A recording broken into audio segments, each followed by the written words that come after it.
Ladies and gentlemen, welcome.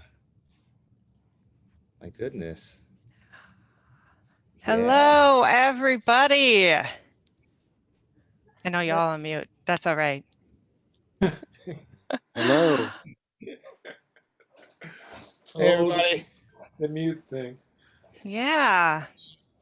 Welcome. Welcome, everybody.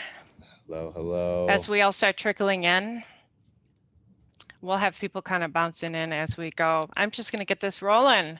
Go ahead and please take a moment to introduce yourself in the chat if you would like. I feel like that's always a nice way to kind of get things rolling.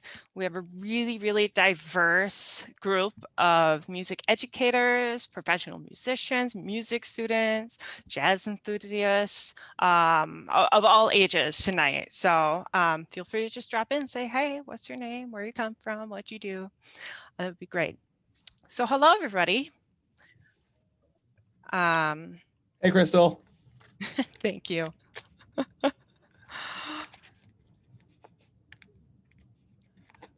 All right. Thank you for joining us. My name is Crystal Esty, and I am the Associate Director of Education at the Wisconsin Conservatory of Music. Before we get started, like I mentioned, I would like to encourage everyone to introduce yourself in the chat. There should be a little time at the end, knock on wood, for a brief live Q&A session. But if you have any questions during the masterclass, please feel free to drop them in the chat, and we will do our best to work them in as we go. Yeah. All right. I'm really excited to welcome all of you to our very first virtual masterclass in the Thomas A. Laskin Memorial Masterclass series here at the Conservatory. The Laskin Jazz Masterclass series will feature guest artists important to jazz and contemporary music, both masters in the jazz industry as well as new and emerging artists in and around the Milwaukee community. Take a quick peek here at our participants. I don't think I've ever had a Zoom call with going on 40 attendees right now. So that's awesome. It is so nice to see so many of our community members here, and faculty and staff and board members and students. I love it. Let's see. I just want to make sure I have everybody in before moving on too much. All right, I think we're doing okay. So I think I'm not sure if Nancy Laskin is in attendance. We were expecting her, but I'm not sure if she's quite in. I just want to take a minute. This is the Laskin Jazz Masterclass series. I just want to take a moment to thank the Laskin family, her and her family, for the continued support of our Honors Jazz Institute, our Jazz Prep program, and all of our jazz and contemporary music students. We would not be able to provide this masterclass series to our students in the community without you. So thank you very much, wherever you are. Thank you, thank you, thank you. Yeah.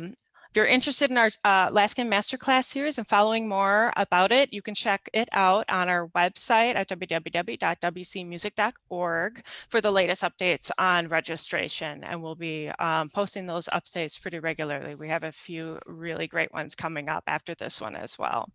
So without further ado, I'm so excited for our first guest starters tonight, but first I do need to introduce our very new Jazz and Contemporary Music Department Chair, Mitch Scheiner. For those of you who don't know Mitch, I've been working really closely with Mitch on the Conservatory's jazz and now contemporary music programming since last October, and he is unequivocally the heart and soul of our Honors Jazz Institute and Jazz Prep programs, and he is an exceptionally compassionate advocate for jazz education, the roots of jazz and its ties to the contemporary music scene.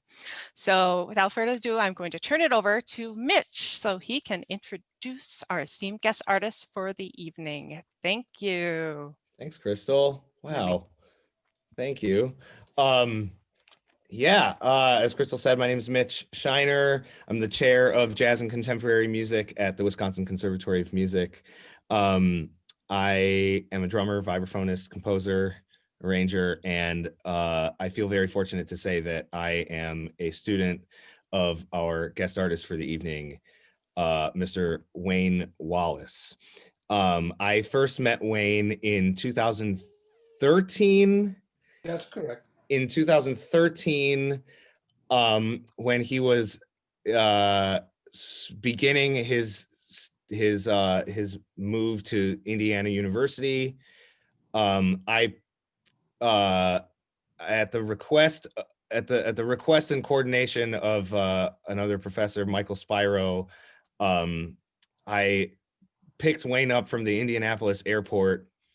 We drove straight from the airport to the property management firm and signed for the keys to your condo, and then went straight to your condo, which was pretty amazing. And I feel so lucky that Wayne has really taken me under his wing. Wayne is the head of Patois Records, and my first album called Fly with the Bloomingtones Big Band is on his record label. Buy it. He really showed me the ins and outs and the in-betweens of what it's like to make a record, coordinate musicians, arrange stuff very, very quickly, very, very fast for your band, and really opened my ears to so many different styles of music. And if you've heard Wayne's music, you've probably immediately fallen in love with it.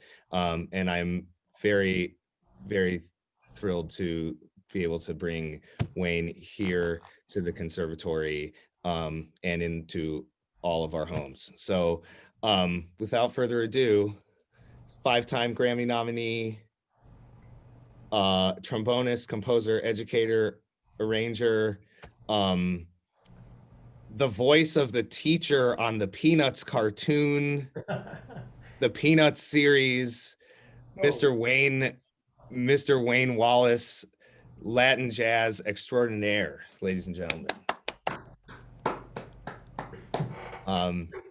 Yeah.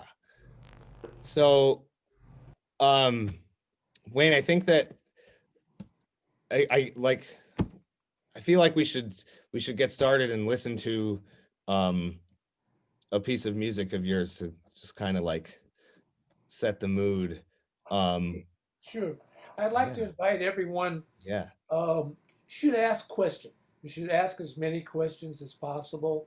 Yeah. I enjoy the conversation, and when we do that, it also it helps me explore with you my process in writing and some of my thoughts on music, whether it's in education or history. Yeah. I'm currently auditing Wayne's class at Indiana on Latin jazz, and this Wayne is just a fountain of information, so, and very generous with your knowledge. So seriously, ask away. Wayne will definitely expound. Yeah. Could we feel like, should we start with fascinating rhythm? I feel like, as a percussionist, for sure, the rhythm section in the Latin jazz world really like kind of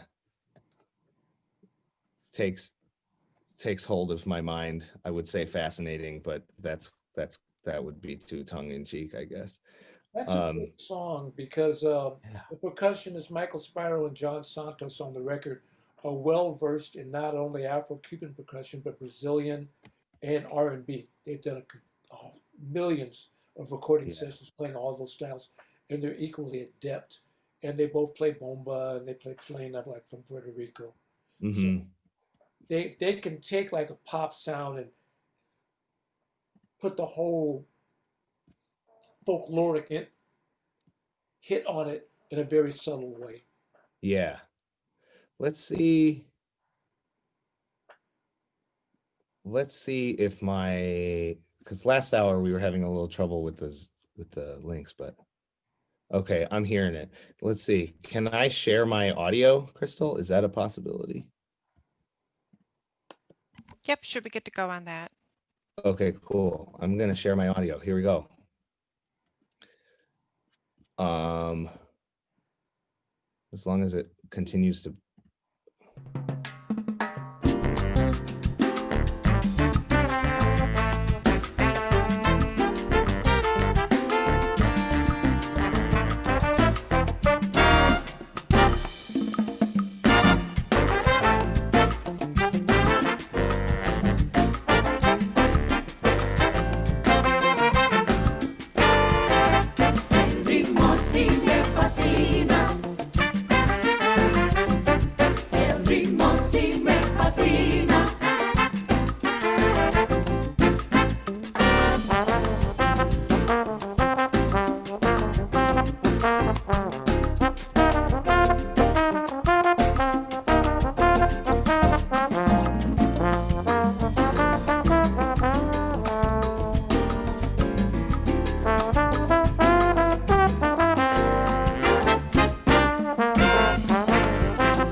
Y ese ritmo bueno, tu coco a ti te patina. Sí me fascina. Ay, pero mira qué rico viene mi ritmo ahora. Sí me fascina. Baila lo que está de moda, mamita, qué buena está. Sí me fascina. Este es mi ritmo bueno, rico pa' gozar. Sí me fascina. Mira qué rico está el ambiente ahora. Sí me fascina. Porque el doctor, mamita, sí que lo puso de moda. Sí me fascina. De la bahía de San Francisco, qué bueno está. Sí me fascina. Para que baile, para que goce, caliente mamá.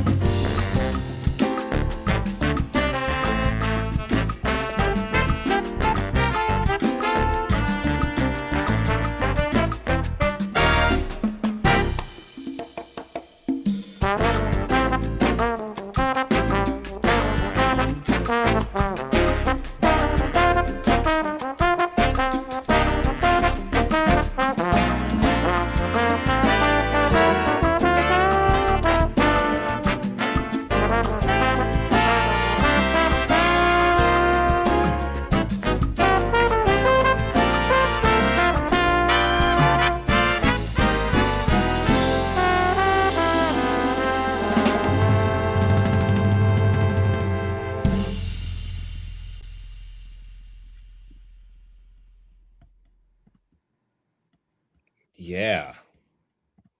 Where is it? Oh gosh. Sorry. Okay. Yeah.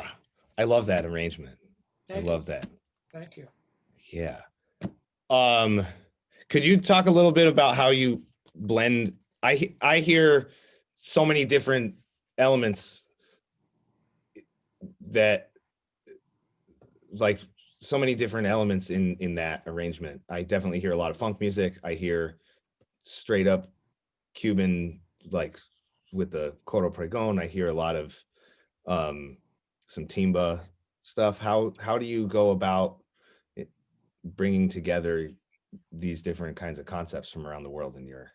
Well, actually, I played in all those styles. Ah, I started off, one of the first bands I was in was a pop band for the time, 67, 68, 69.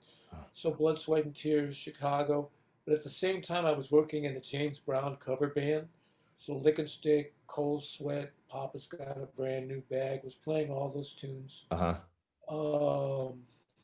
Continued, and the Latin influence, I'm in San Francisco, by the way. I'm a native San Francisco, and I grew up with that music. So when I was, let's put it in context. I'm a baby boomer, born in 1952. So when the Summer of Love happened, I was in high school.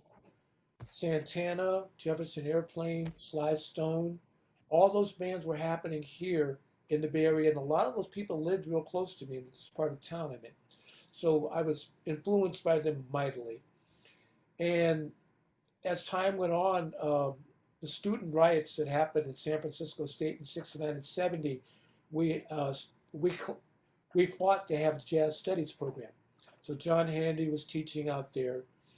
We had great jazz musicians. Herbie Hancock, his sextet, Mwanjishi Quintet played there.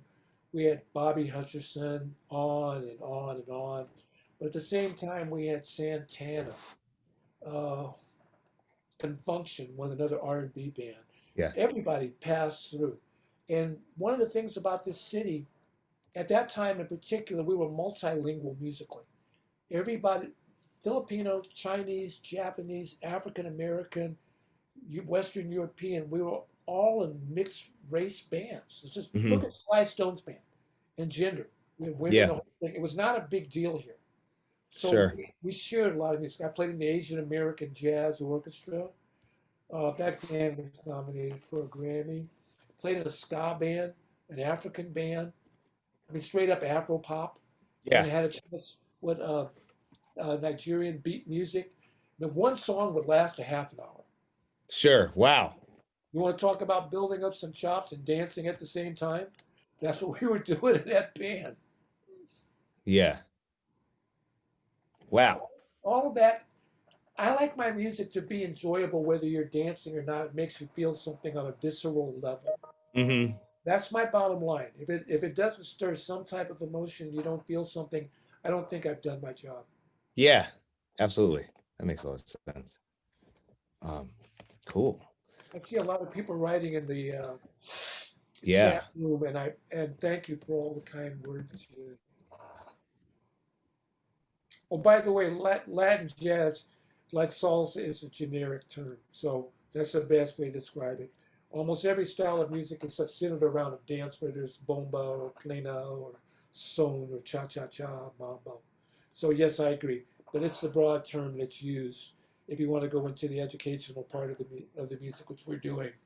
And in this class, I think we're looking at the components, how the music had to be commodified and commercialized to sell it.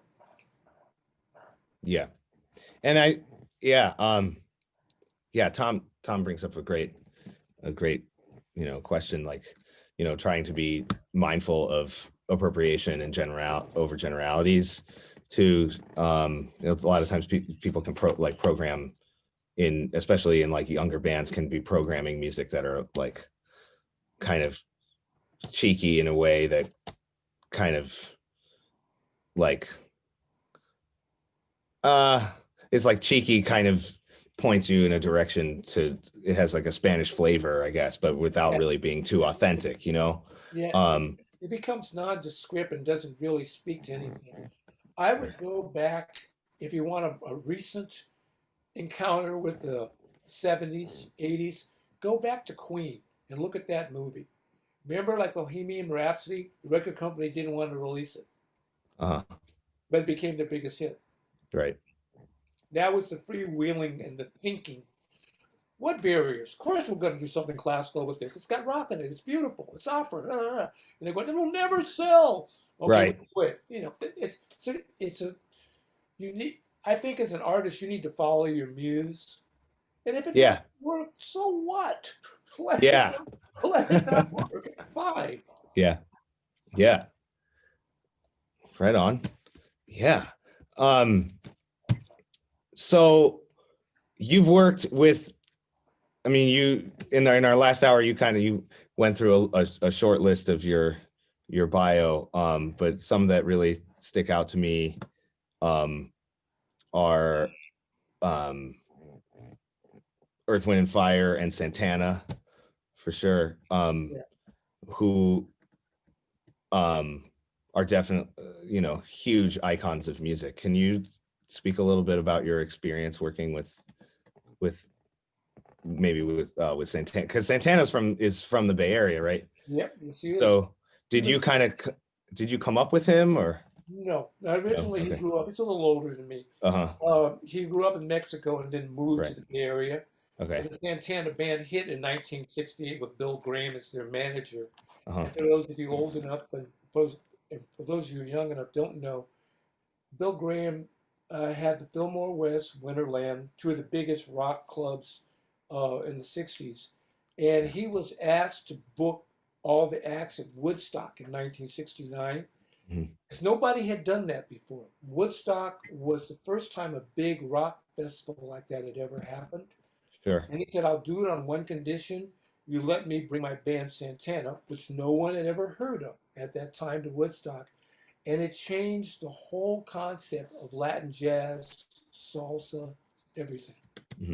Because nobody had really used an electric guitar like that. And for those of you that listen to Santana, if you follow like the history of music in this country, he is a B.B. King fan.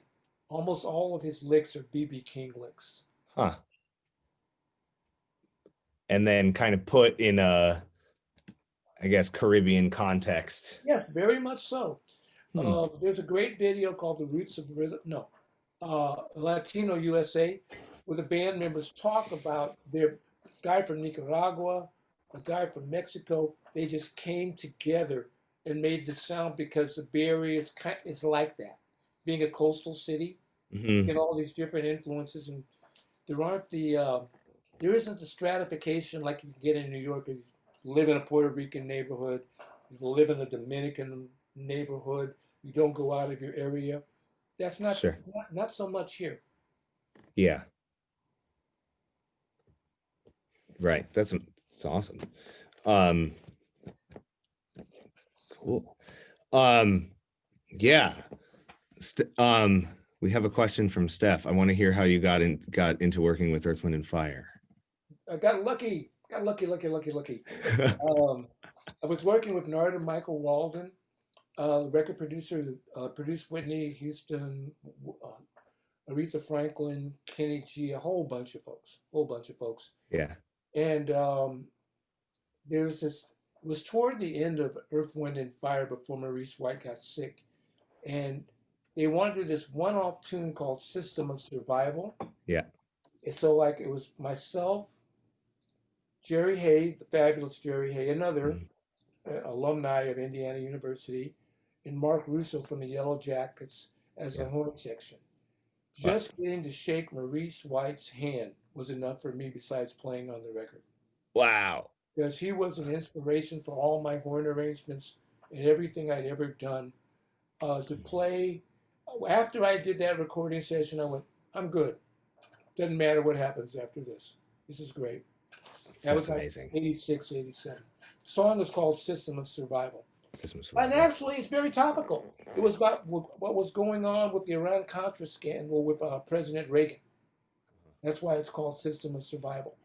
Not too different than what our current president tried to do at the beginning of this year when he was impeached. Yeah. So life kind of goes full circle again. Yeah. And I tell you, it was a thrill meeting That's him amazing. and playing on the record with him. Any Jerry Hay chart is super hard and it is very demanding. So it was. I've always enjoyed working. I think I've recorded with Jerry about 5 times. Is he on the Whitney Houston record too? Oh yeah, Uh-huh. yeah. The song I played on that is called "Love Is a Contact Sport." Yeah. It's awesome. And on the Franklin record, it's Jimmy Lee. Jimmy Lee. Kind of a takeoff on a Motown song. Mm-hmm. Wow. That's incredible, man. Right place at the right time. That's Yeah. basically what it is. I guess more on that too. The right place, right time. A while ago you kind of told me how you got the entree to the Peanuts cartoon. Would you share that story with us? Yeah. well? If any of you are Peanuts fans, the Charles Schultz, the creator of the Peanuts series, and I bought all the books when I was a kid, lived before he passed away in Sebastopol. So I know you guys are in the Midwest, but if you think about where the fires were in California this last summer, that's where Sebastopol is, out on the coast, out by the Russian River. Yeah. And all the music for that was done in San Francisco at this recording studio called Russian River. No, sorry, no. What's it called? Never mind. I'll remember the name. In San Francisco on Pacific Street. And the guy that was leading the sessions was doing that, and he'd call in different people. I got called in for that session.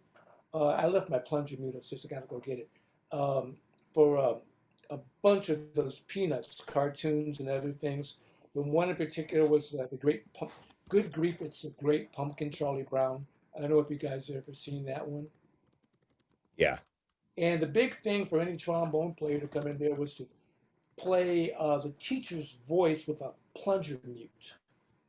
And the plunger mute goes all the way back to 1928, and that original, well, even before, but popularized on Black and Tan Fantasy with Duke Ellington, with Bubba Miley playing the plunger stuff on that. Mm. Let me go get my plunger mute. I'll be right. I forgot it's upstairs. I'll get. Yeah. I'll show you what I did. For sure. Yeah.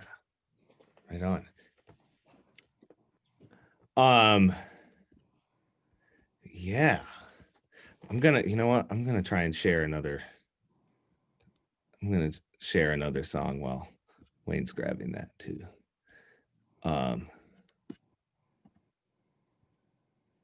Where's this one? Yeah. Here we go. Let's see if that's working. Yeah. This is one of his recent arrangements. That's a mashup of So What and Softly as in a Morning Sunrise. You can listen to that a little bit. Did I not share my audio? Sorry. Oh, that's okay. Wayne's back. It's all good. My bad. 2020 hit me pretty strong there. So, 2 more months. the season finale. We're here in the season finale of 2020. God. Yeah. Good grief, maybe. Yes, that would be appropriate. Good grief, I guess. Yeah. So it's interesting. Yeah. We got trombone players out here. Here's a quick thing of how things can work out. My 3rd year in Cuba, I loved going to hear the Havana Symphony played. It was the most swinging string section I ever heard. And I met the lead trombone player there. His name was Linares. He had this warm-up system, and this is mainly for the brass players, where he talked about playing quarter tones, getting in between notes. So he would take all the resonance out of the note.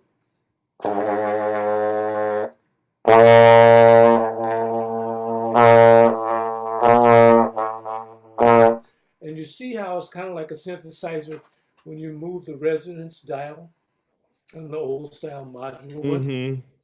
And his whole thing was like getting flexibility, like you're doing yoga.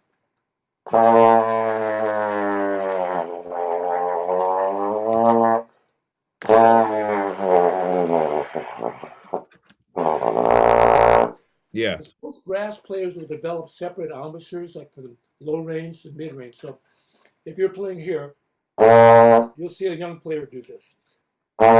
Reset, reset, to go through the different registers. His whole thing was the flexibility to just get through the partials. And for those of you who don't play a brass instrument, it's kind of like speed bumps. See how the partial gets in the way of going to the note?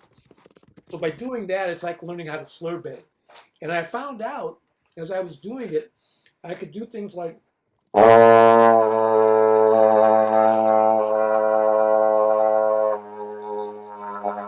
and fake notes. Talked to a New Orleans style trombonist. He couldn't reach 7th position. He said he always would go to 6th and lip it down.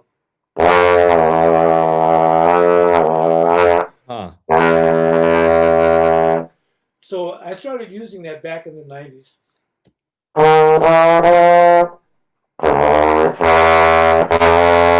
So I can fake low E flat without having a trigger. Wow. So I found out also the Ellington players, what a plunger will do is it destroys the partials.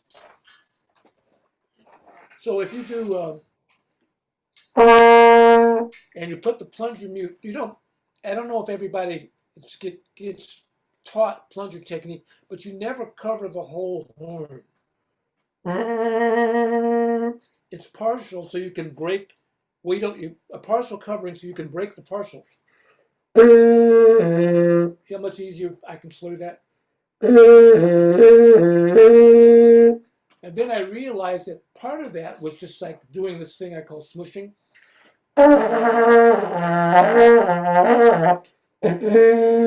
That's the voice that you hear in the early Ellington things when you hear them go.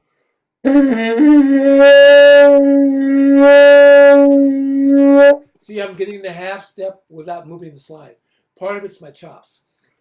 So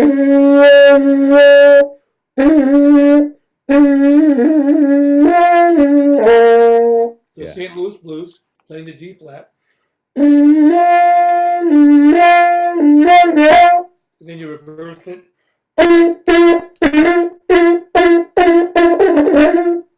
The teacher's voice, that was a gig. You have to do. So you have to kind of sing through the horn and cut the note back. You can hear me going like, with my chops.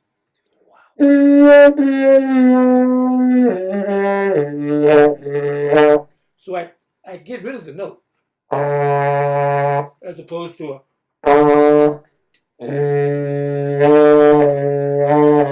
Charlie Brown, did you do your homework?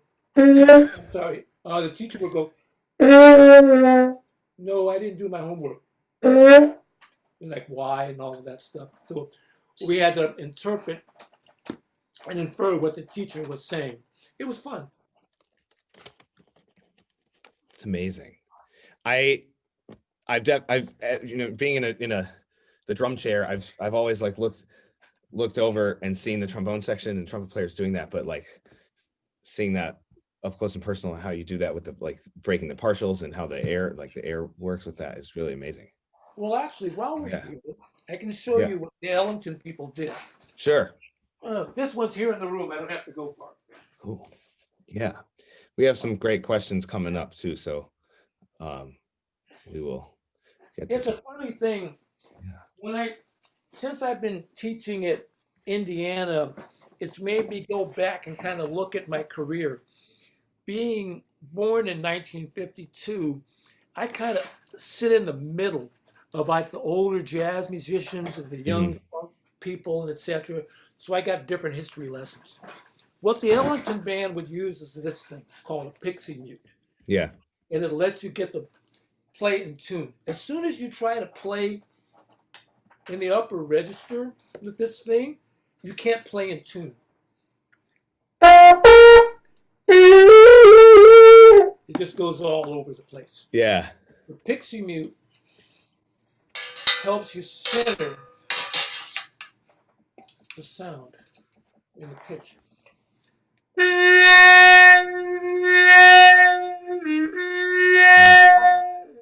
And when you hear something like Duke Ellington's Black, Brown, and Beige, where Lord Brown does on Black,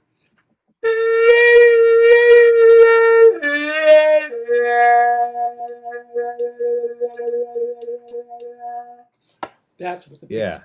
doing that. You see Okay. the pictures of him, it has to be played soft and right up on a microphone. You Hmm. can play it loud, but it doesn't have the same emotional effect. Sure. Cool. Thank you for that. If somebody hadn't taught me that before I went into the studio, I couldn't have done the teacher's voice. Sure. So if you can, for your younger players, keep bugging your teachers about all those techniques and stuff so you can carry it on. Yeah. Finding some different sounds and things. Yeah. Yeah. It's amazing. Let's see. Let's go in the chat here. We've got yeah. Let's revisit Tom's question for a second. Latin jazz is such a broad name and it covers so many different subgenres, so many different nationalities. As we teachers try to bring more diversity and cultural education into the classroom, should we re-examine our traditional approach, especially with younger bands who are trying to learn style basics, just trying to be more mindful of cultural appropriation over generalities? For example, tunes written by white composers with punny Spanish titles just to be cute, if that makes sense. Yeah. It makes a lot of sense. Yeah. I try to Thank you, make the Tom. distinction between making music and selling music. And I can just go to the United States on this. The early blues craze was as big at the time in the teens going into the 20s that if you just put down My Grandma's Blues, it was a hit. All you had to do was have the word blues in the title, whether it was a blues or not. Go back earlier, Alexander's Ragtime Band. Come on in here, come on in here. Alexander's Ragtime Band. But there's no ragtime in that. He just used the title. Yikes. And the thing I've always said that if you have any type of original music that's folkloric, comes from the people, and it's a valid art form, as soon as you hear it in a McDonald's commercial, it's over. It's that simple. It's been commodified. It's been made for the general public. It's not threatening. Yeah. I can look back at all the people. Think about all the people that were in NWA. How many of them are making commercials and making movies now? Mm-hmm. Yeah. And I think Chuck D stayed true, though. Public Enemy never really went that distance. Flavor Flav did, but Chuck D didn't go that way. For sure. Yeah. Right on. You in our class too, you kind of you have a disdain for the word exotic. Yeah. Kind of. I don't want to. This kind of part is part of that. Yeah, I don't want to go off on that, but I hate it. Okay. I totally hate the word exotic. Exotic is just because you don't know something. Sure. And it's new and it's exotic. Right. In particular to Tom's question about teaching it, though, because that's a real thrust of this. Yes. I think the best thing any of us can do is go into it being humble and understand the origins of the music. And almost everything in the Americas is folkloric music. Yeah. Now, it might go on and evolve to another level. Just teach the roots of the music. And of course, it's going to be absorbed, and technology has so much to do with that. The biggest thing that ruined folkloric music was recording records, even before radio. Mm-hmm. These field recordings and stuff. Yeah. A lot of that's what is African music is basically an oral tradition. That's what it is. Right. And you think of the music of the Americas, whether it's Native Americans, which in academic terms we call Amer Indians, if they're in the Caribbean or in the contiguous United States or South America. Mm-hmm. none of that stuff's written down. It's Right. taught. It's an oral tradition. Yeah. The Hebrew music in Cuba and Puerto Rico, I mean, it's just an oral tradition. Right. As soon as it's written down, it loses something of its soul. Mhm. Because it's supposed to be, in my opinion, it's supposed to be reinterpreted. The early blues songs were meant to be reinterpreted. That's why there's like some 20 something different verses to a song like Frankie and Johnny, which was supposed to be the first blues, because somebody would learn it from someone, then add another verse, and then they go to another state and they go, oh, that's how it goes. Well, let me add a verse to it. Pretty soon, no one knew how the original song went. Sure. It's like a game of telephone. Yeah, but as soon as you put a recording, then it becomes, that's how it's supposed to go. Sure. That's what, it's a Right. contradiction in some respects. Yeah. And I guess too, and you call a certain standard, or you call it and say, oh, I play it this way. I play it like this because of how it was codified and how it was recorded. Right. When you teach your students about rhythms, do you teach it orally, or do you teach it like in Western notation, or? Up till March the 13th, I was teaching it orally. Uh-huh. Can't do it now because of COVID. If I Sure. was sitting in the room with you guys right now, we would be doing hand exercises and doing triple meter against duple meter. We could try. We could try it. We can all go on mute and you can do it and we'll match you. Want to try it? Okay. Yeah. If you read that article, I talk about it in there. This is the essence. People always ask, what is swing? And I think it's triple meter against duple meter because Sure. it causes forward motion into the music. Yeah. So I'll give you a quick one on this one. We need more time. We've already talked about setting up more time to do this stuff. Yeah. If you're right-handed or left-handed, that's your strong hand. Take your weak hand and just beat pulse like quarter notes, like this. So you can hear this like 1, 2, 3, 4, right? So in your weak hand, just put both hands together. I'll talk it through. So like both hands together, I'm like 1, 2, 3, 4, 1. Now add a beat like this. The only thing that's going to change is your strong hand. And I like to teach it to people while you're thinking of it like a melody. So you mouth and go bop, beep, bop. Change your pitch. Bop, beep, bop. So the strong hand, bop, beep, bop, has a high pitch. Bop, beep, bop. Now you add the next beat. Bop, beep, go, get. Bop, beep, go, get. So this is just 1 and 2. Bop, beep, go, got. Bop, beep, go, got. Beat 3 is like 1. Together, beep, go, got, together. Together, beep, go, got, together. And basically you're going to repeat the same pattern. So, bop, beep, go, got, beat. Bop, beep, go, get, bop, beat. You see how the offbeat pushes everything forward? So the whole pattern, like the first 2 beats, are the same as 3 and 4 will be the same. It'll make this melody. Ba beep got ba beep got ga beep got keep got ga beep got. Weak hand never changes. So here's what you're doing, and this is the exercise. You should be able to distinguish between both hands. You hear the composite rhythm like this, right? Beep got ga keep got ga. You should be able to go 1, 2, 3, 4. 1, 2, 3. 1, 2, 3. 1, 2, 3, 4. 1, 2, 3. And go back and forth between the 2. Now you notice that this melody is ba beep got ga beep got. So you're duple meter with your weak hand, triple meter with your strong hand. But there's another melody. Check this out. Ba beep got ga beep got ba gookie got ga gookie got ga gookie got ga geeku got ga geeku got ga gookie got ga gookie got. That's African drumming. That's what they do when they flip the time, make you feel it. It's the same rhythm, but you feel that. Now check this out. I'll do it faster. bing, boom, ding, go, ding, ding, boom, ding, boom, ding. You know, it's a ride cymbal.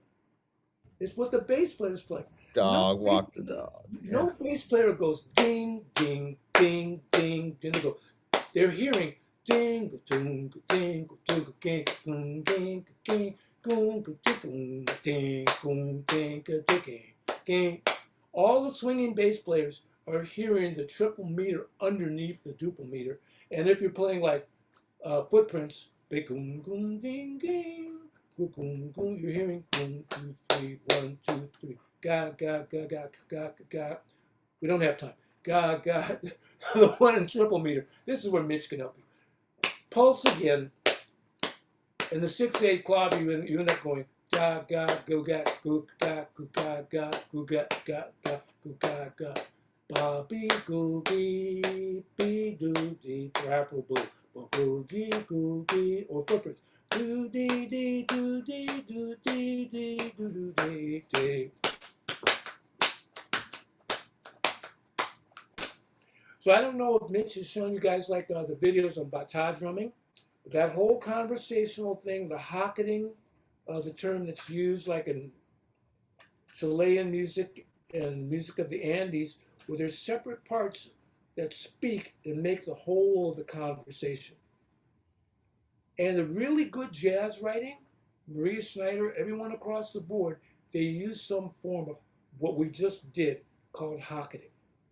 What I do with my students, you guys can try to, you notice I can do that and talk to you at the same time? I was just gonna say, yeah, playing the polyrhythm, the cross rhythm, and talking about pancakes and waffles or anything, really. So I make people recite all 50 states, do the alphabet backwards, and you end up getting this Z.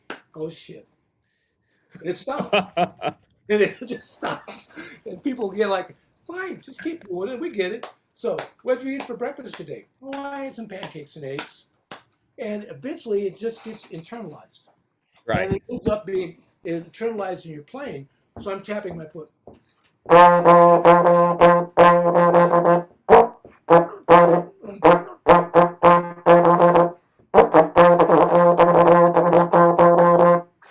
So in salsa, basically the horn player's job is to act like a percussionist.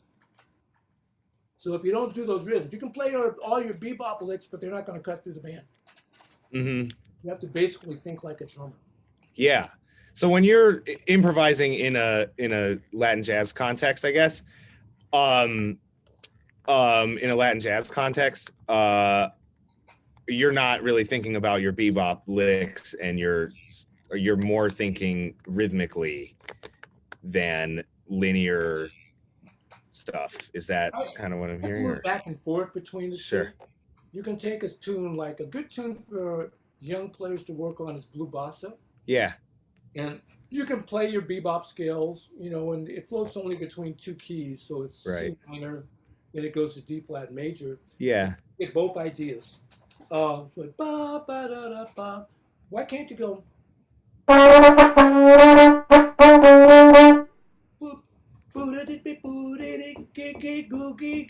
So I throw in those triplets. Yeah. Most jazz players just go. They wouldn't go. They wouldn't pull the time back like a drummer would. I'm tapping my. This is better. Yeah. And then pull the time right back. It's kind of like the tide flowing in and out rhythmically. Yeah. I spent a lot of time listening to bata music and to the great percussionists like from the Fania, All Stars, Chito Puente, and that. Yep. That African sensibility cuts through it. Yeah. We have that kind of leads me to another question in the chat. Nick asked, what do you look for in a drummer? Well, it depends upon, you don't hire somebody and tell them to do something they've never done before. So depending upon the gig, I look for someone that has experience in it. Mm-hmm. As a teacher, on my job is, I don't even think about how well people play any of the styles. My job is to expose the style to them and let them follow their own path. Yeah. That goes for the horn players too. We have the horn players. I sit down with them, and what we just did, we do these hand exercises and make sure that rhythmically they're in their pocket. And if they play wrong notes, I say, great, we can fix the notes. We can't fix the rhythm if the rhythm's not right. That's right. Yeah, I love that advice for sure. The rhythm is like the most important thing. Yeah, it's more about intent. You can make mistakes. Yeah. But if there's bad, quote unquote, wrong notes and bad rhythm, there's no place to go. Sure. Yeah. Dig. Yeah. Okay. I'm gonna keep working down the chat here. We've got a few more questions in here. This is from Nate. What notes do you use to get that unique talking sound? I've heard it in solos from several different saxophone players, but I haven't been able to make my saxophone talk. You'd have to ask the saxophone player that. I can talk to you about it from a brass standpoint. Trumpet players use plunger music, but they have a half valve. They don't press the valves all the way down, and that's the same effect that we do with like what I call smushing by taking the resonance out. Yeah. There's some for the reed folks. There's probably some ways to do that. Yeah, I'm sure there's a technique that can do that. You can hear people like R&B saxophonists, the honky tonk players would always like kind of smush notes, kind of bite the reed, or some technique like that. Yeah, cool. Steve from outside of Oakland, from San Leandro, Steve Katz is here in the house. Right, homeboy. And he is asking about your collaborations with John Santos. Yeah, that would John is the Latin jazz, Afro-Caribbean intellectual musicologist that goes to the Smithsonian. He has a new record out. It's doing really well about jam sessions. Ask John a question about any style of music in the Caribbean. His eyes roll back in his head and he goes into a trance. Wow. He is an authority. Amazing. And self-taught. He bought every record he could. He was a DJ at one point. He turned me on to like the music of Mon Rivera from Puerto Rico and those trombone groups. Yeah. We have a very collaborative group of people that share knowledge here. It's a beautiful thing. Even when most of the arrangements we do, we will discuss where we get the ideas from and who we're emulating. What is it? Orquesta Rire, like a style of music from Cuba with 3 trombone players. I got turned on to all the different trombone bands. Yeah. He was in Wisconsin for a time. Yeah. I'm not of that generation, but yeah. You know, Willie Ney up at Madison. He brought Machete out to Madison and we did some clinics out there. Okay. Cool. Got another. Steve also is asking about your work with Mike Spiro as well. Same thing. He's another. Mike lived in Brazil for a long time. Yeah. He's in the religion of Santeria. He just got through doing a new recording where he's documenting a generation of santeros and percussionists and matanzas who are just about ready to pass away. So he's doing the same Smithsonian type of thing. Once again, a record that's not gonna sell. It's being done from a heart artistic place. Yeah. When we did Canto America, we knew it wasn't a normal big selling record. But we said, what the hell, we're gonna do it. And it ended up being really appreciated for what it had done. Yeah, the Canto America record is absolutely beautiful. I'm gonna link it in the chat. Yeah, it's the best work I've ever done, flat out. It's the best, it was the hardest thing I've ever done, but still the best work I've ever done. Yeah, I'm gonna put it. Is an Amazon link okay, Wayne? Oh, sure. Amazon. Okay, is Amazon fine? All right, cool. All right, here goes Canto America in the chat. There you go. Okay. Here's another one. Here's one from Hannah. How would you, as an educator, encourage younger students to pursue finding their own music tastes? I found that my general music students don't care that much to listen to music when visual stimulation is so widely available to them and has been their whole life.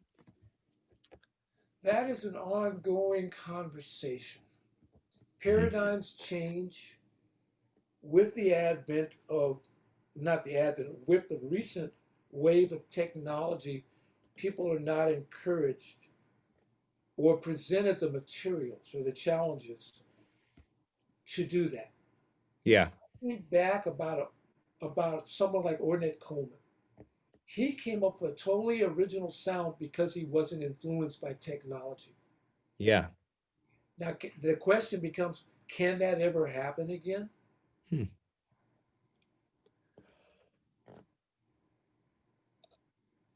There's still, We could take a poll. We could take a group poll here. yeah, it can happen, but not as much as possibly was. Dizzy Gillespie was on a quest for knowledge. Yeah. Charlie Parker was on a quest for knowledge. If Right. you hear something and you can slow it down and you can play it over and over again, are you really learning, or are you just aping something? Are you developing your own voice? Yeah.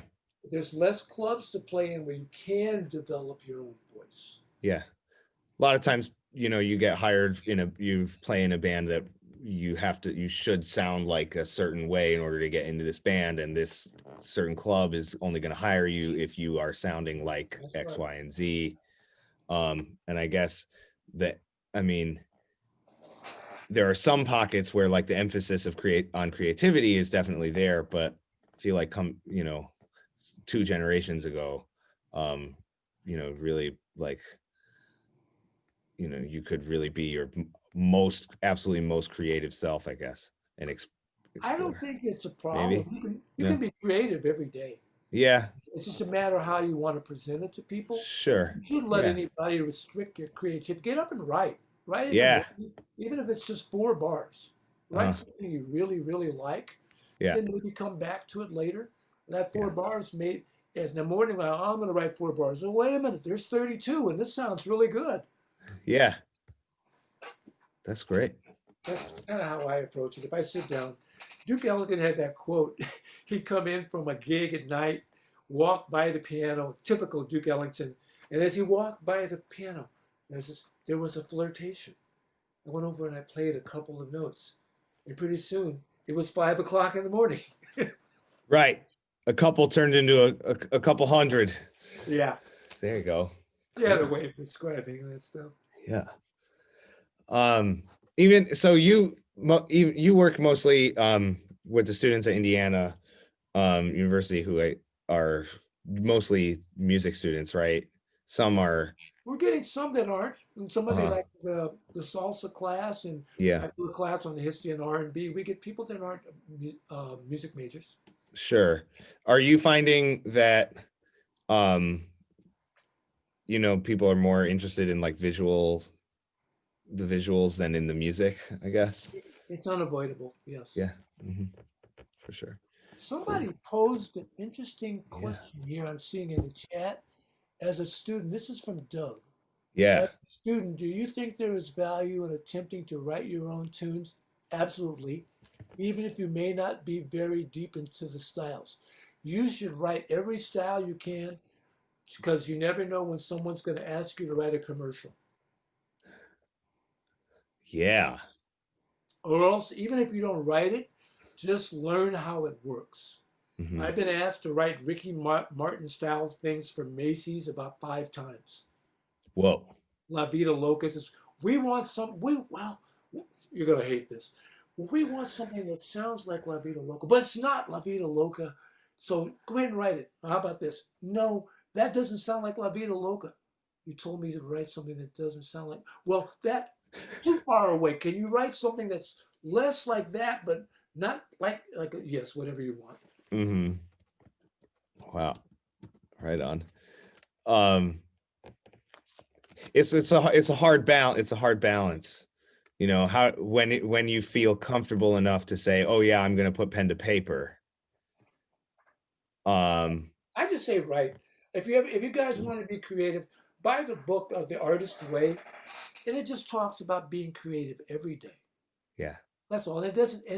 You're doing it for yourself. You're not doing it for anybody else. And eventually it's going to manifest itself, if you're a composer, in your music. Yeah, Absolutely. What was Stravinsky's motivation to write? He was a writer. Yeah, he's a writer. Yeah, he just wanted to write. He just wanted to go. Yeah, it shouldn't be because of this or that. It just you write because you write. Yeah, absolutely. At least that's my idea. Yeah, for sure. Thank you. We have another question from Chris. What was it like to work with Aretha Franklin? And do you have any tips for singers? Oh God. It's funny. As soon as we finish here, I'm doing a 2-hour lecture on Aretha Franklin tonight for another class here in San Francisco. Wow. I could speak about Aretha Franklin with the stories. I played her birthday party, and I played on that one recording. That was my only real physical contact with that birthday party. Pete Escobedo's band was hired to go to Detroit and play at her party. Uh-huh. I can't say enough about Aretha Franklin. The best saying I've heard about her, and you have to follow her whole career. We're studying Curtis Mayfield and Aretha Franklin tonight. When she passed away, first of all, it broke my heart when she died. I was just sitting, when they did that, I was just like, damn. Yeah. She was one of my heroes. Right. And somebody put it so eloquently after she died. He says, with Aretha Franklin, we had a glimpse of the divine. Absolutely. It was so succinct and to the point. I was listening to Oh Mary, Don't You Weep this morning and preparing for this class from the Amazing Grace album. And it just shut me down. What she does with that and tells that story, it's just stunning. I don't know if there's another singer who can do that. Yeah. My advice to singers, go back to the question. You got me on an Aretha Franklin. Sure. Yeah. Any tips for singers? Also, someone wanted to know if you have a link for the lecture tonight as well. No, Russell wants to know. I just do them extemporaneously. I don't have anything particular on this. Cool. For every singer, don't think of yourself as a singer. Think of yourself as a musician. I think that's the biggest barrier between vocalists and quote unquote musicians. And musicians, don't think of yourself as a musician only. Think of yourself as a vocalist, damn it. Yeah. Yeah. Sing. Meet in the middle. Right. Yeah. And what happens if you're a drummer? Same thing. Same thing. Cool. You listen to Art Blakey, he's singing the whole time he's playing. Mm-hmm. Yeah. Thelonious Monk is singing when he's playing. Right. Yeah. Horn players. Dexter Gordon's story. Somebody asked him to play a certain song. And he stopped for a second and said, I can't play that. I don't know the lyrics to it.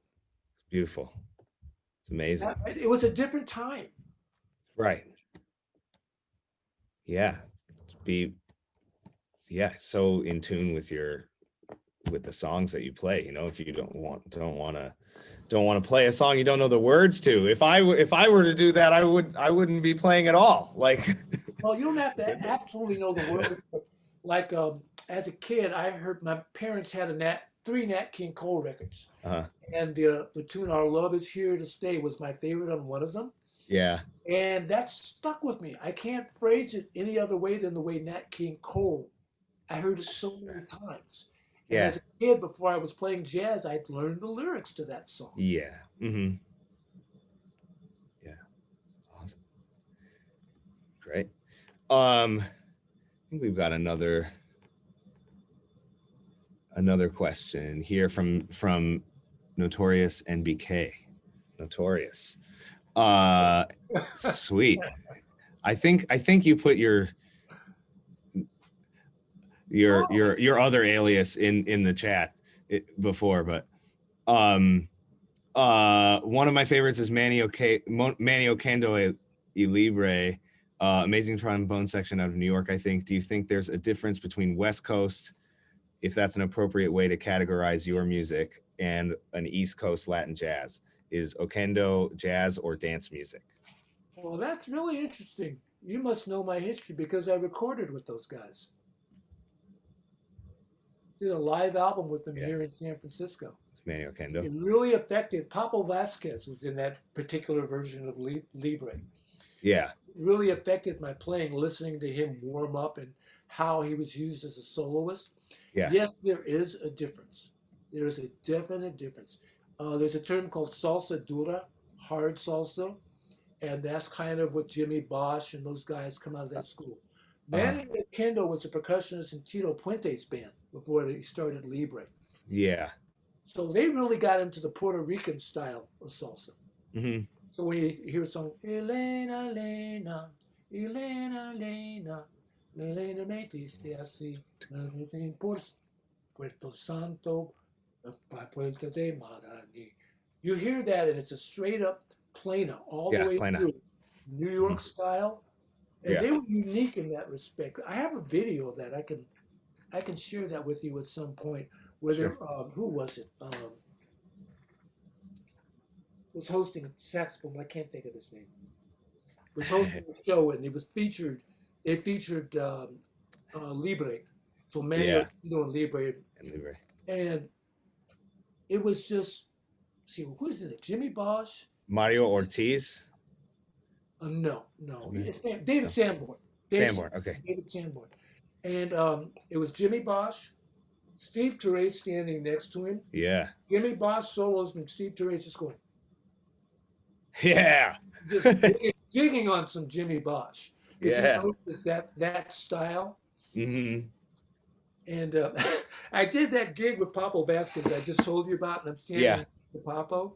Mm-hmm. And he's playing, and it's at one point he turns to me and goes, "Damn, it's hard being Jimmy Bosch," and he goes back playing again because he's just set that standard of phrasing for salsa dura. Cool. Yeah. Thank you, Nancy. Thank you for that question. That was a good question. Did I answer everything that she asked? Oh, the West Coast, East Coast. West Coast, East Coast, yeah. It is a difference, and it has to do with the culture. There's so many that the New York thing is so hard. There's a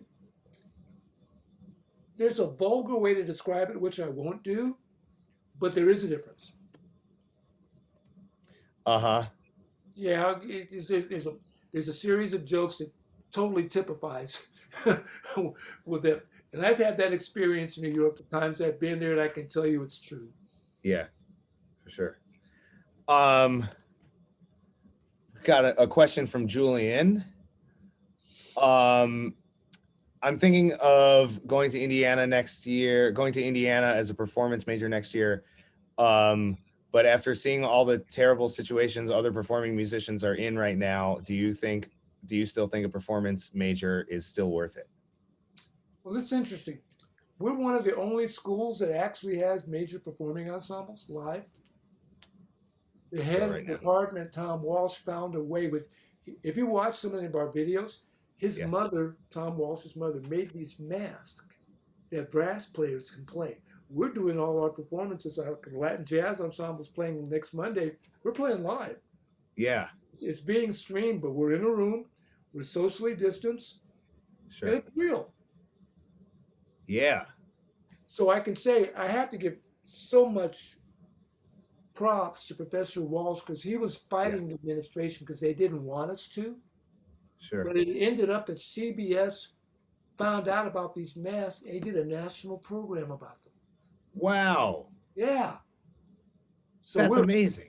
We're alive and kicking, baby. We're planning on having concerts starting in February again. Sure. This virus will be taken care of. I'm a history drunk history guy. I studied the 2018 Spanish flu. It lasted for 2 years. Yeah. And that was without all the advanced science we have now. Right. The biggest problem with the flu in 2018 with people. It wasn't. Yeah. See today. You know, they were fighting about wearing masks back on that flu and Spanish flu too. People didn't know it. I feel like I saw a sign that was like something about like wear a mask or like go to prison or something like that. I don't know. I feel like I saw a sign like that. I don't know. It's got to be from. Do whatever you want to do. That's my point now. Just if you think that's the best thing to do that. Yeah, right on. Jack Grindy, one of our younger jazz prep students, asks, who is your idol? Do you have an idol? Idol. Well, I guess it depends upon the context. Say like a huge musical influence in your life. Well, I have to say John Coltrane and Yeah. Miles Davis, Mhm. because they never made the same music twice. They kept Yeah. it. And along those lines, I would say Prince. Every time I worked with Prince, he was always on to the next thing. Yeah. I know I'm throwing out these random names. But Yeah. people I've actually worked with. Yeah, definitely, for sure. He was good. You know, he was a good jazz player, by the way. Mhm. He could play jazz. He wasn't just a rock. He was a great guitar player too. And all around. Wow. We got one from Max. What languages do you speak? English and bad Spanish. Right on. You studied in Cuba for 5 years? Let me see. Or 92 to 99, I was studying music, and that forced me to learn Spanish. Sure. Were you living in Cuba? For a month out of every year, yes. Okay. Wow. It's studying. I was at the National School of the Arts, which has another interesting story. It was a school that was started by Fidel Castro and Che Guevara. Wow. Yeah. Mm-hmm. And they were, while you were you studying trombone? Were you studying rhythms? Were you studying like only, music from Cuba, or? There was so much to learn from. They've got books. I have them here. We have to have another session. I can show you the books on the history of Cuban music, regionally, style, ethnically, the different eras. And I was studying trombone with trombone students, arranging with Juan Formel, Yeah.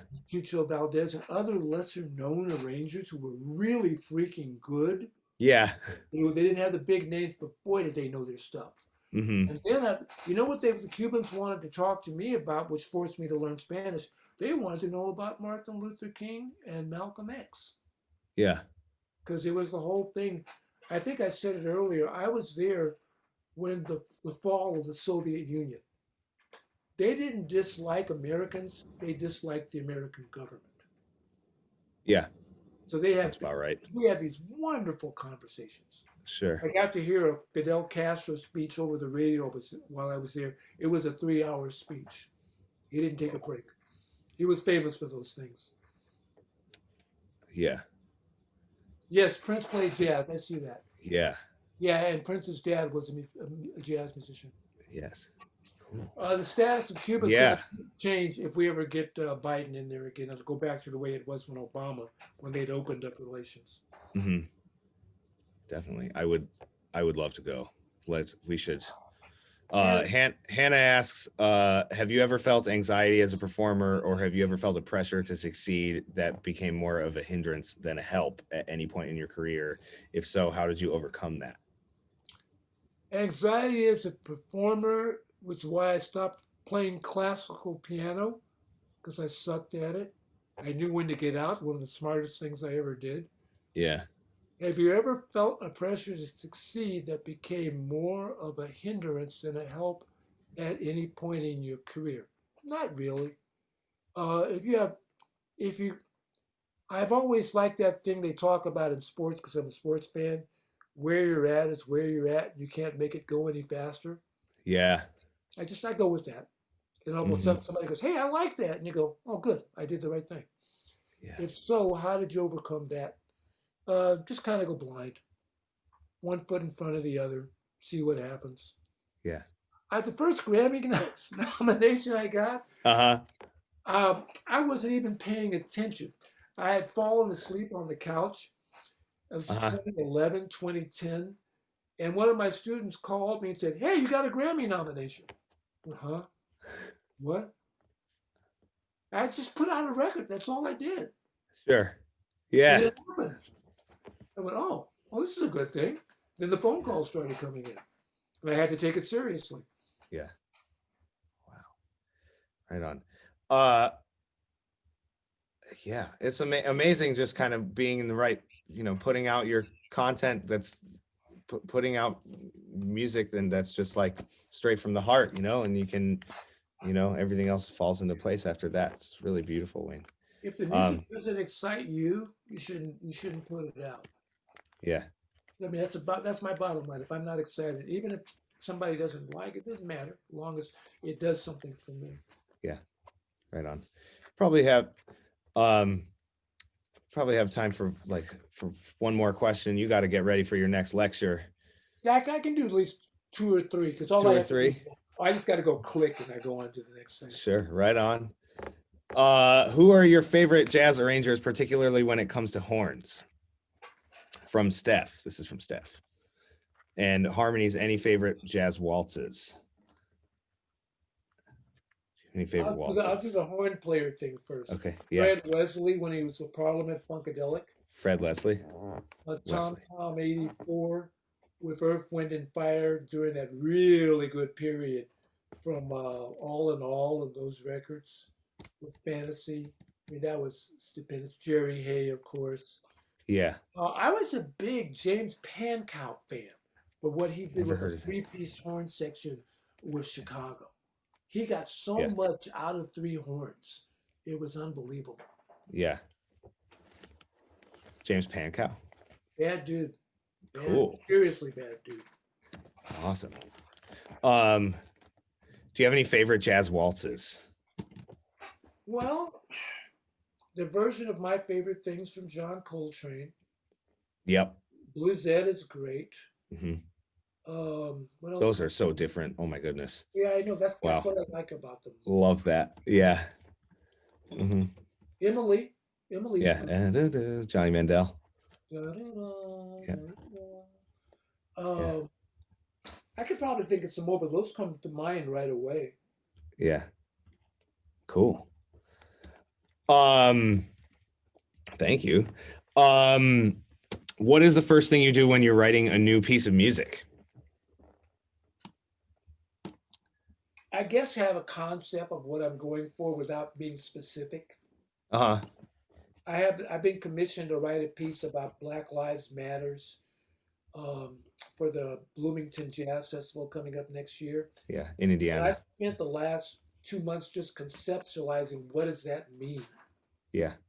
because I don't want to write something that's just good for the last year. I Sure. want to take a bigger arc from this is my current thought from Reconstruction up till now. Yeah. Look, if jazz is a political force, and I think within that, or the diaspora, the African American diaspora, Mm-hmm. how it works as if not a prime mover, but how it reflects what's going on in society. Yeah. So I want to try to find something without being pretentious, which is making it really hard. I think they're only giving me 9 minutes to tell the whole story. Yikes. I know. So I'm just reflecting Jeez. on that, doing a lot of reading. I'm Uh-huh. looking at the Max Roach piece, Freedom Now, Yes. about Nina Simone, Mississippi Goddamn, Mm-hmm. Strange Fruit, Billie Holiday, Black and Blue, by Fats Waller with Randy Brassif, and anything that has, Alabama by John Coltrane. Yeah, Alabama. You know, all those things were making, without making statements about what was happening socially Yeah. and Mhm. reflecting on that. Sure. Are you planning on having any vocals in that as well? Do you think? I would like gonna- to. I Uh-huh. really think it deserves it. Yeah. I'm going to ask them if I can, Mhm. even if it's spoken word or Sure. poetry. I don't know. I don't want to restrict the ability of somebody to have to perform it. Right. Yeah. Cool. Well, yeah. See, we got a couple more that just came in. How do you overcome stage fright? Don't Coming in look at from Nate. anybody. Don't look. Keep your eyes closed. Sounds good. Just kidding. Keep your eyes closed. Love it. Well, you know the joke they say in theater. All you do is go on stage and you pretend everybody's wearing a clown nose and you just laugh at them. I'm into that. Don is following up with Julian. After seeing all the terrible situations of that other performing musicians, outside of school, I guess, are in right now due to the pandemic, do you think pursuing a performance major is still worth it? Yes, as well as you should learn to be able to teach and or produce or do all the things that just don't necessarily go with teaching. This has happened before. Performing, yeah. Yeah, it wasn't COVID. We had a downturn back around 2000, around the millennium, where the economy went crazy. The same thing happened in 2008. It's cyclic. It's gonna happen again. If you don't have other things you can do and you only rely on live gigs, I'm talking to some people from New York who like top flight musicians. You know what Wynton Marsalis is doing right now? Exactly what we're sitting here doing. Yeah. Conversations, teaching. You're doing things on Zoom. Yeah. So it's like it's been leveled out. Right. Yeah, for sure. Yeah, I mean, you are in addition to playing trombone, you are a writer, arranger, you're a producer, you help, other people craft their musical visions, and you're teaching all the time too. Yeah, I think it's the best way to go. We have to have if you want to set up another conversation, I have stories from Clark Terry when I did a gig with him, seeing Dizzy Gillespie at the end of his career. Yeah. People who had spent their whole life touring, and as they got older, that's all they had. Sure. And yes, they were legends and icons. Yeah. But it was tough. That's all I'm right. going to say. It was tough. Yeah. Right on. If you were to pick three tunes for us to go and listen to tonight, what would they be? I'd like to end with that question. What three tunes should we go and add to our playlists immediately? Oh my God. If you what's on your playlist that you're checking out right now that you're like, everybody needs to be hip to this? Well, actually, I've emptied my head because I'm trying to write something and I don't want to be influenced. All right. Well, you know what I listened to today after I listened? It's kind of like a weird thing, 180 degrees. I listened to that Aretha Franklin song of Mary Don't You Weep. I followed it up with Bop Gun by Parliament. Mary Don't You Weep. Bop Gun, which is a heavy philosophical song also. Yeah, for sure. Right on. Wow. We have so much listening to do, and Wayne, thank you so much for your generosity and for your time this evening. You guys were great. Wonderful. Really enjoyed it. You guys can go ahead, if you can copy this chat, because we didn't get through everything. Maybe I can answer some of these things ad hoc. Yeah, we'll set it up and make it happen for sure. Yeah, you guys one great questions, really intelligent, good intellectual curiosity. Yeah, definitely. I'd like to give another a shout out to the staff of the Wisconsin Conservatory of Music and to the generosity of Nancy Laskin for setting up this masterclass series. We are planning on having somebody about once a month. Next month is going to be Leonard Simpson from Chicago on December 9th, Wednesday, December 9th. So be looking out in your email for that. Wayne, thank you so much. Stay healthy. We really, really appreciate everything you've offered for us tonight. And in the future. Thank you for the invitation. It's my favorite thing to talk about art and music. Yeah, sounds good. We'll do it again sometime. Count me in. All right. That's what I like to do. 2020. Thank you. Yeah. Virus. Right on. Sweet deal. And if you have any questions about our programming too at the conservatory, for all the folks at home, you can email me or Crystal. I'm M Scheiner at WC Music. M Scheiner at wcmusic.com.org. Excuse me, we're an org. We're not a com. Sorry about that. And Crystal is KESTY at wcmusic.org as well. Wayne, you're the man. Thank you so much for everything. Thank you, And guys. we'll- Really cool. I got a lot of energy now going to my next lecture, and I'm just going to run all over them.